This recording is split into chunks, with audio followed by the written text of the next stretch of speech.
歡迎收睇一節風暴消息。副熱帶高壓脊正為廣東帶來酷熱嘅天氣，同時驟雨影響沿岸地區。本港方面，下午各區氣溫普遍上升至33度左右。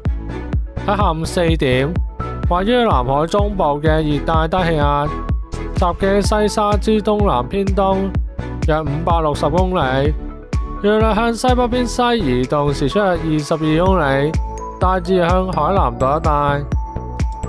睇大船路徑圖，熱帶低氣壓嘅中心附近最高持續風速為每小時45公里。酷熱天氣警告現正生效，你應該要注意防曬及中暑。黃色工作暑熱警告現正生效，表示部分工作環境下嘅熱壓力頗高，請採取適當嘅防暑措施。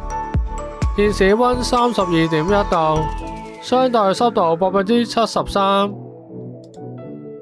預測大致多雲，有幾陣驟雨。明早最低氣溫約28度，期間部分時間有陽光及酷熱，最高氣溫約33度，吹和緩東至東南風，稍後離岸風勢間中清勁。展望星期五風勢增強，驟雨逐漸增多，海有湧浪。星期六風勢頗大，間中有大驟雨及狂風雷暴。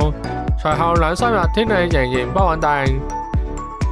副熱帶高壓脊會喺明日繼續為廣東內陸帶來酷熱嘅天氣，而現時位於南海中部嘅熱帶氣旋會喺未來1、2日逐漸增強，並大致向海南島至北部灣一帶。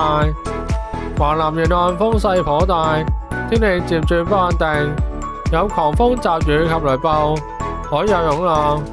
受活躍偏南氣流影響，周末至下周初廣東沿岸風勢仍然頗大，間中有大驟雨及狂風雷暴。